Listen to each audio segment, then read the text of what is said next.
Olá, amores! Vamos continuar o nosso bloco de teoria do pagamento com uma hipótese bastante atípica, porém possível, de extinção da relação obrigacional, sem que haja pagamento, mas por anulação do crédito ou por anulação do débito, em razão da concentração da condição de credor e devedor no mesmo sujeito, ou seja, eu estou falando da hipótese de confusão de dívida.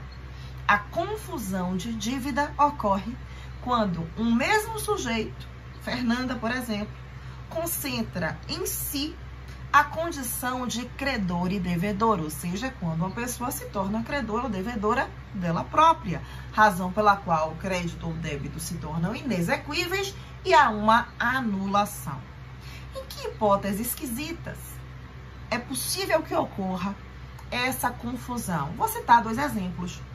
Uma é pela transmissão da obrigação através da cessão de crédito ou da cessão de débito. É possível que o crédito seja ambulatório, que o crédito seja passível de transmissão de um sujeito para outro, ao ponto de, numa determinada situação, o sujeito se tornar credor e devedor dele mesmo.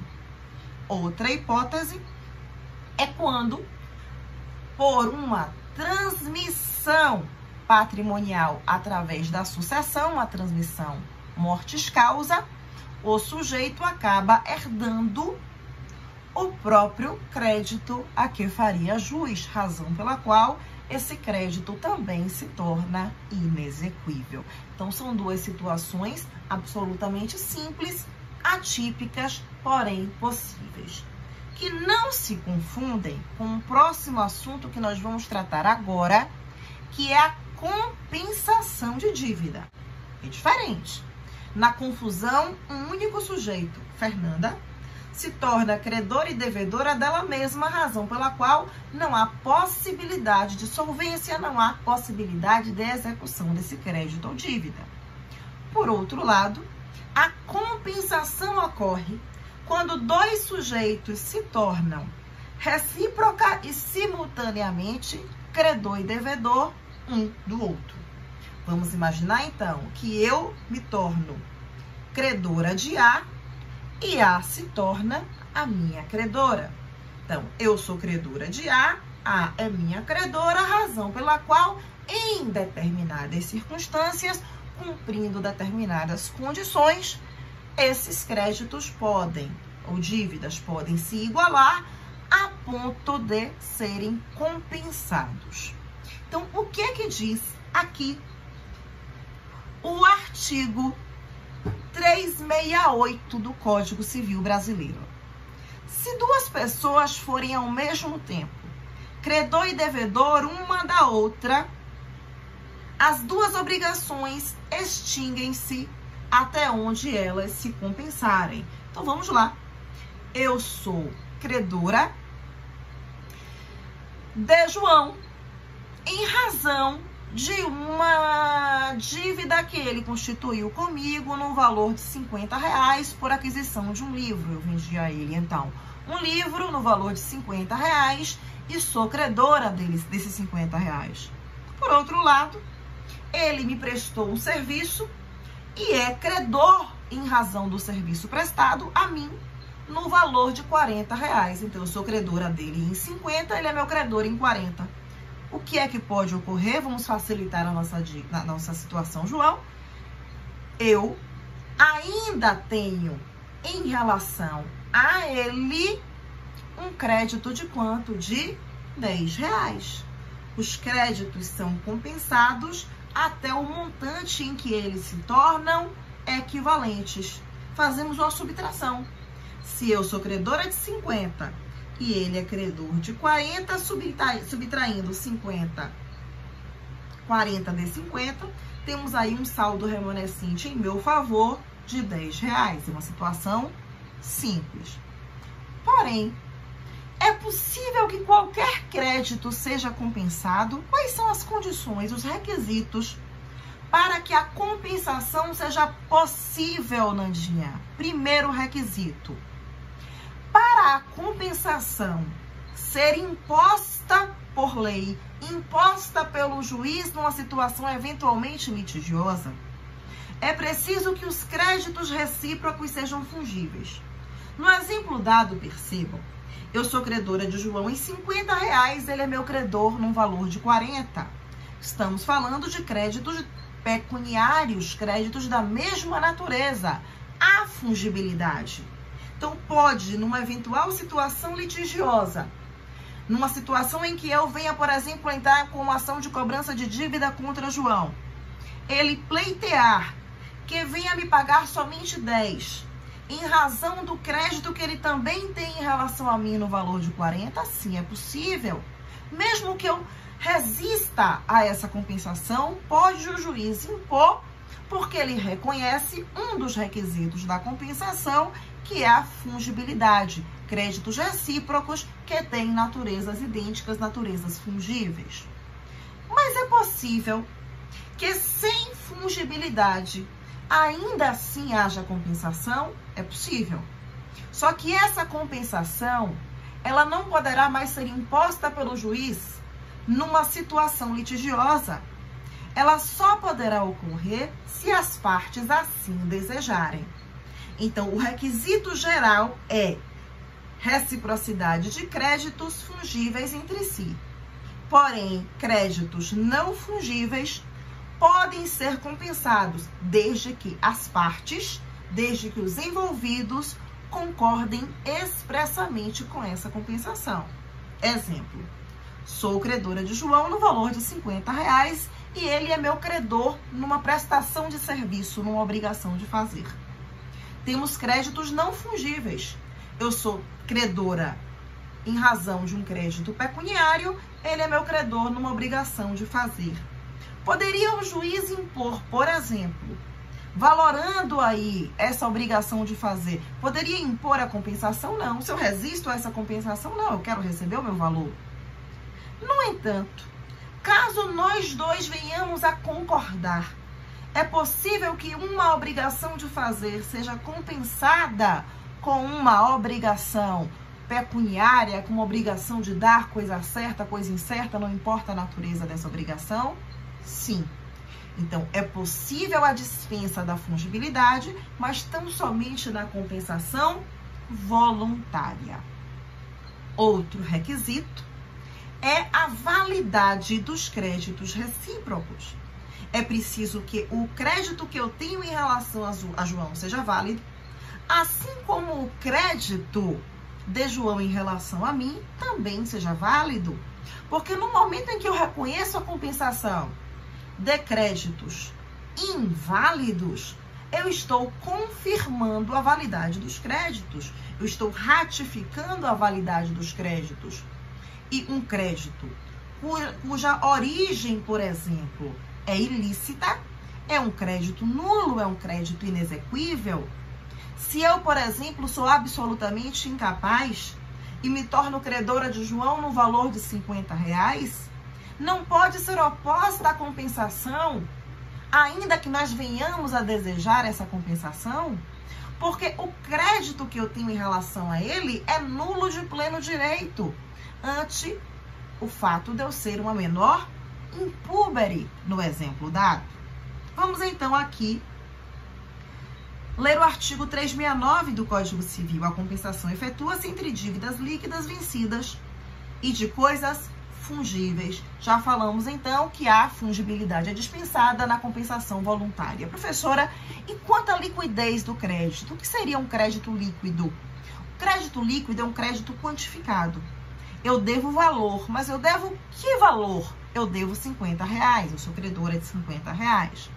É possível que, não havendo liquidação do crédito, ainda assim ocorra a compensação? É possível. É dispensada a liquidez desde que na compensação voluntária. Então, a liquidez do crédito é requisito geral, porém dispensada, assim como a fungibilidade, na compensação voluntária. Vamos seguir. Embora sejam do mesmo gênero, as coisas fungíveis, objeto de prestações, não se compensarão, verificando-se que diferem na qualidade quando especificadas no contrato, ok? Se estamos falando de coisas fungíveis, porém com qualidades diversas, a meu ver, não há uma fungibilidade absoluta. Porém, ainda assim, o teor do artigo 370 do Código Civil é identidade na qualidade, é também dispensada na compensação voluntária, porque, ainda que exista diversidade na qualidade dos bens recíprocos e fungíveis, ainda assim, se nós desejarmos, podemos compensar, tá? Então, é requisito geral, mas é dispensável na compensação quando ela é convencionada, objeto de acordo entre os envolvidos. 371. Presta bastante atenção nesse artigo 371, porque ele é um pouquinho capcioso. O devedor somente pode compensar com o credor o que este lhe dever, ok? Mas o fiador pode compensar sua dívida do fiador com a do seu credor ao afiançado. Pro, não entendi nada do artigo 371. Explica melhor. Um dos requisitos da compensação, um dos pressupostos até da compensação, é que A seja credor de B e B seja credor de A. Não há uma terceira pessoa. São dois sujeitos, dois polos, cujos créditos e débitos são reciprocamente compensáveis. Ok. Mas eu vou colocar um terceiro envolvido. Eu sou credora de José. E José é o meu credor. Ok. Sou credora de José no valor de R$50. E José é o meu credor no valor de R$50. Só que há um fiador.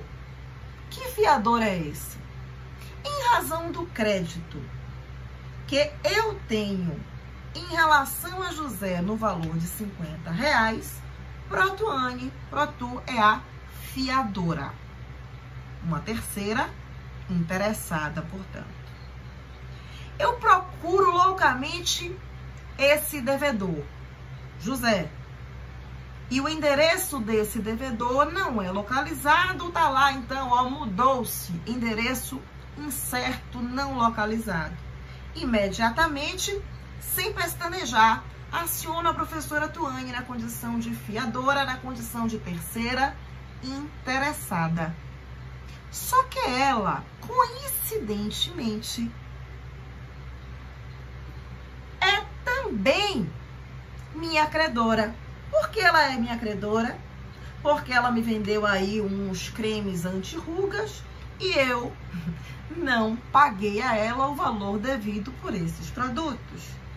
Então ela diz: ok, juiz, Fernanda me acionou por algo que eu não devo a ela. Quem deve a ela é José. Mas por coincidência do destino, ela me deve. Ela me deve em razão de compra de produtos e ela não realizou esse pagamento. Então, nesse caso, o professor Tuane pode pleitear a compensação. Ou seja, com o próprio crédito que eu tenho em relação a ela, para não realizar o pagamento daquilo que José me deve, pode, até o montante, logicamente, em que esses créditos forem compensáveis. Uma vez, ó, vamos remontar aí o assunto já estudado, subrogação. Uma vez que essa compensação se opere entre Fernanda, credora de Tuane, credora de José, e Tuane realizando a compensação em relação a mim, pode, portanto, subrogar-se no meu lugar para ser reembolsada de José como se eu mesma fosse. Então, essa é a situação do artigo 371, questão de prova aí, gente, uma situação excepcional aí do Código Civil Brasileiro. Artigo 372. Os prazos de favor, embora consagrados pelo uso geral, não obstam à compensação. Ou seja, qualquer prazo de dilação ou postergação de pagamento não impedem a compensação. Falamos isso antes, tá? É possível que haja compensação, por exemplo, de uma dívida ainda vencenda. Não há oposição, tá? Impedimento algum. Vamos aqui, então, analisar o 373. A diferença de causas nas dívidas. Exemplo, eu sou credora de João em razão da venda de um determinado livro, ele é meu credor em relação a um bem que ele me vendeu, uma caneta, e eu não paguei. Ok. A diferença de causas não impede a compensação, óbvio, só que há exceções. Que exceções são essas? Se provier de esbulho, furto ou roubo, eu estou falando de ilícitos civis e ilícitos penais. Então, se a origem, a causa de uma das dívidas for ilícita, se a origem for ilícita, ele está especificando aqui a ilicitude, esbulho, furto ou roubo, não há possibilidade da compensação. Se uma se originar de comodato, depósito ou alimentos, eu estou falando aqui, por exemplo, de dívidas não compensáveis. Eu não posso, por exemplo, compensar uma dívida de natureza alimentar porque ela é personalíssima. Ela se dá em razão da necessidade de um determinado sujeito. Exemplo, eu sou credora do meu pai em razão de pensão alimentícia que ele me deve. E ele é o meu credor porque ele me emprestou um determinado valor e eu não paguei. Podemos compensar esses créditos? Não, o crédito alimentício ele não é passível de compensação em razão da sua natureza extrapatrimonial. Vamos aí adiante. Se uma das coisas for objeto de penhora, se um dos bens, e aí eu estou falando de um crédito cujo objeto seja coisa certa, passível de penhora, ou seja, já objeto de penhora em favor de outrem, não é possível haver a compensação. Há um ônus, há um gravame imposto sobre a coisa, objeto dessa obrigação de dar. Não haverá compensação quando as partes, por mútuo acordo, a excluírem. Ou seja, se as partes, num ou noutro contrato opostamente recíproco, ou seja, se eu contratei com o João que a dívida que ele constituiu em relação a mim não é objeto de compensação, essa compensação só poderá ser realizada se nós aceitarmos. Se nós não aceitarmos numa situação que venha a litígio, não pode o juiz, ainda que haja fungibilidade, ainda que haja certeza do crédito, ainda que haja liquidez, ainda que a dívida seja vencida, impor a compensação, porque nós convencionamos que essa dívida não era objeto de compensação, que não era uma dívida compensável. Tudo certo, pessoal? E por fim, por óbvio, a compensação pode se dar no todo ou em parte. Ela pode se dar de forma integral, quando as partes, então, acordarem a extinção dos créditos recíprocos, ou quando os montantes forem idênticos, a liquidez dos créditos, tá? Tornar os créditos idênticos. Ou pode ser parcial, quando houver um saldo em favor de uma das partes.